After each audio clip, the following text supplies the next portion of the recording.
Hey guys, so today we're going to work on some of the footwork. So most people forget that if they're fighting that they just go forward and back. So we're just like always tagging, attacking forward and retracting backward. But good counter measures is often to the 45-degree angle left or right, or even completely lateral stepping. So if you're just working footwork, one thing you could do is, if choosing whatever stance you like in the front, you could work that forward and back, but it's better to work maybe 45-degree steps as well. 45-degree to the left, 45 to the right, side stepping to the right, side stepping to the left. Then you'd switch your feet, 45, 45, lateral, lateral. And even going backwards, going straight back often allows them to just continue to chase you down, and they're gonna run faster forward than you can backward. So another good way to step, if you gotta step backwards, is going to the 45-degree angle behind you, even 45-degree behind that way. A few different martial arts that do that kind of steps, for example, especially in the Kali Eskrima, we often have the female-male triangle. You put the sticks on the ground and you can work on trying to take that lateral step. So you make a nice V in front of you and you're just going to take that 45, 45, and they often do that with right leg going to the right, left leg going to the left, and you have the other female triangle going backwards. So now I have the same lateral step going back and lateral step going back. So you have the forward, forward, lateral back, lateral back. That way I'm in a countermeasure right away, because if someone does chase down and I just step straight back, they can just continue forward. But if I lateral step and step back, then I've avoided it with distance and I've gotten offline. So now I can counter punch from here. So he's coming in this way, lateral step, then chase down. It's also in other styles like capoeira, where they do kind of like that Jenga movement, right? So we take a lateral step to our left, lateral step to our right as we swing our arms, right?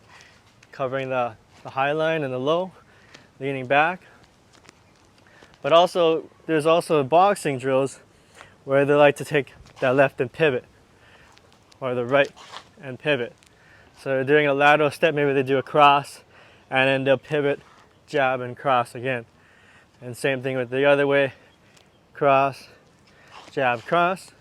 Or even with the switch step is a great way to use the other hand. So instead of I want to use the jab, but I want to switch feet and go that way, I'm going to switch this way, then switch back in to 45.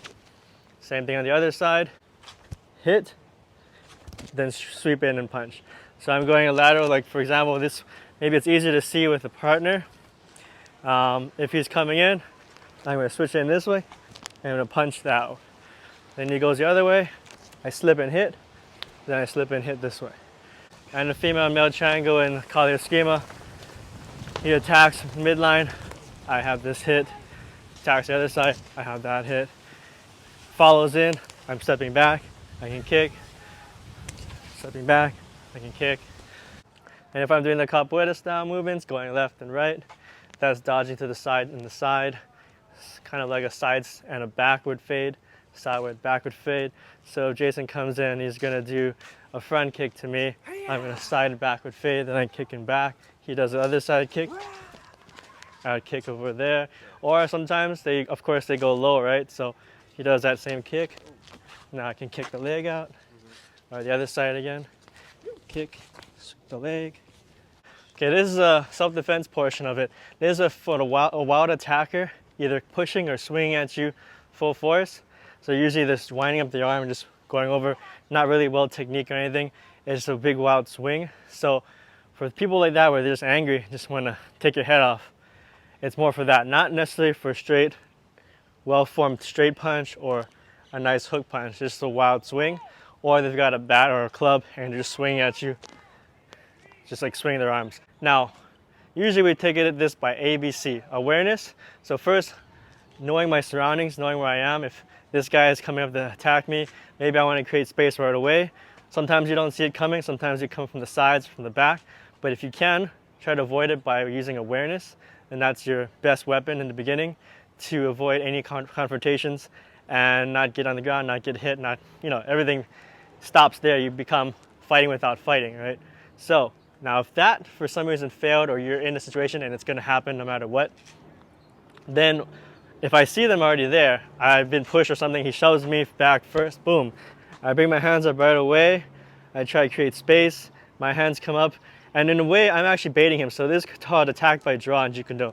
I'm keeping the midline closed off, and my right hand is covering my right side, because in case he throws a left hook or a left swing, if he's somehow a left-hander, and well, there are some, then I've got this one covered here. He's throws a straight. If I'm looking at the straights, I can catch that right away. Now, if he's going to throw orthodox like that, either being a left-hander or he's a straight puncher, then I'm already kind of blocking off his targets here. One, I got this. Now, if he's like everyone else in the world that we know, they're usually going to throw a big right over hook like that. And now, boom, he's got an open spot right there. Good, yeah? So I'm actually giving it to him, knowing that I train a certain defense for this. If it's not that, and it's for some reason not the common right overhand hook, then I've already got these other lines taken care of so that I can respond better, or I'm at least closing them off so that they only have the option to do the hook. So as he comes in the hook, I'm going to step 45 degrees right into it, just like that, and I bring my hands up. So my hands are already placed here, and when I actually get to there, I'm creating this frame here. It's like a triangular frame. I'm just stepping right into his arm. So I'm not going toward him. So as I'm going here, I'm not actually going straight in. Okay, now we got a few things to keep in mind. If he did swing over, I just drop my weight and I create base here. And if you see, I duck my head a little bit so that he can't hit my head. I shrug my shoulders up, and now I'm here. So even if I've got a brace for a hit and I can't move, I get lower and I bring my hands above my head to protect me. So he's coming in, boom, right? And I'm actually still driving. My head goes forward at the same time as I do that. So I'm still kind of moving my head. It's going down and forward simultaneously, where my feet can't move, but still I can move my core and my head offline. Or it's a wild attack and I can't really see which punch is coming next or first. So now he's getting punching and I'm not sure which one it is. So now I can't really stop his hands. So now I'm going to go up into a turtle this way. Then I have a full cover block. I'm covering behind my head, side of my temple, my jawline is covered, and I'm peeking through the hole here between my arms. But I also have these elbows coming at them. So if I need to walk right in, go ahead, keep punching, boom. I could be he's punching my elbows now. And then if he does a big overhand swing, I'm gonna use that opportunity to just punch a hole through and just jump in there with my elbows up, hands covered, then I can wrap the arm if I need to continue on. But that's for another time. If you were curious about what if they throw more than one punch, this is specifically just for drilling a one arm attack. Sometimes a person just wants to swing at you one wild swing, or they've got some weapon in their hand and they're swinging over with that weapon. So you work on that timing first and that structure. That's a good place to start. And then we can get more into like the fluidity phase of JKD, where it could be a moving situation where there's a lot more activity going on. But yeah, start off with that. That already gets you a certain point in our system. Then we can start adding on these other concepts that we were working on just now. All right, so guys, so practice those. These are very good for your basics, especially with the footwork, learning how to get offline, what's the best angles to do that. It's good for solo practice, especially now, to just work on drilling techniques with footwork. Okay, so guys, see you guys next time. Remember to like, share, subscribe. Remember to turn on notifications and ring the bell for getting more updates from our newest videos. And for members, make sure you check the community tab, because we're going to post another video that goes into more in-depth detail, longer variations with less ads as well. So there's going to be no ads on the members only content. All right, see you later. Bye. All right guys, so we'll see you next time. And if you want to check out these shirts, we just got these in now, the Ninja Nate Jeet Kune Do Wing Chun shirts for the students here in Hawaii, as well as you guys online, you members, as well as you viewers as well. If you want to pick up a shirt, they're available now on the YouTube Stores channel. So if you look at Ninja Nate, go to the tab Store and you'll be able to find it there. Or usually they're also below all these videos now. So you can check them out. If you like them, pick one up, support the channel. I'll see you guys next time.